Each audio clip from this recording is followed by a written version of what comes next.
অবশেষে ঘুম ভাঙল রাজ্যপাল সিবি আনন্দ বোসের। সন্দেশখালির ঘটনায় সরাসরি রাজ্য প্রশাসনকেই দায়ী করলেন রাজ্যপাল সিবি আনন্দ বোস।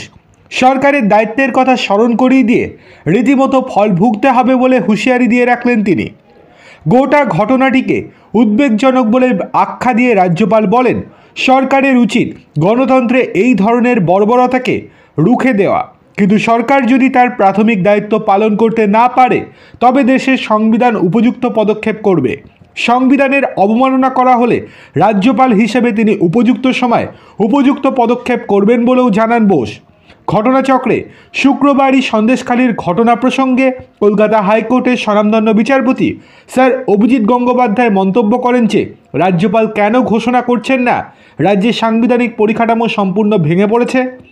তারপরেই অবশেষে মুখ খুলে রাজ্য সরকারকে কড়া বার্তা দিলেন রাজ্যপাল বোস। রাজ্যের মানুষদের নিয়ে বাহুবলী শক্তিকে খেলা করতে দেবেন না বলেও জানিয়ে দেন রাজ্যপাল বোস। এর পাশাপাশি সরকারের উদ্দেশ্যে তার বার্তা, সরকারের দায় এই ধরনের হিংসাকে রোখা। সরকারকে বাস্তব পরিস্থিতির দিকে নজর দিতে হবে, না হলে ফল ভুগতে হবে তাদেরকে, আর ফল ভোগার জন্য প্রস্তুত হতে হবে রাজ্যের শাসক দলকে। তাহলে কি বলাই বাহুল্য, রাজ্যের রাষ্ট্রপতির শাসন জারি নিয়ে তিনিও এবার পরিকল্পনা করতে শুরু করেছেন। কেননা অনেক রকম ঘটনা পশ্চিমবঙ্গে বিগত এত বছর ধরে ঘটে আসছে, কিন্তু তারপরেও রাজ্যপাল হয়ে আসার পর থেকে উনি কার্যত নিশ্চুপ, কোনো রকম ব্যবস্থায় নেন না।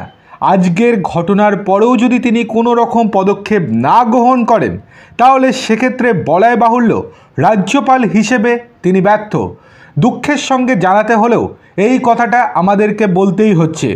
আজকেও যদি পদক্ষেপ না করেন তাহলে সাংবাদিক হিসেবে আমরা বলতে বাধ্য হচ্ছি রাজ্যপাল হিসেবে তিনি অত্যন্ত ব্যর্থ।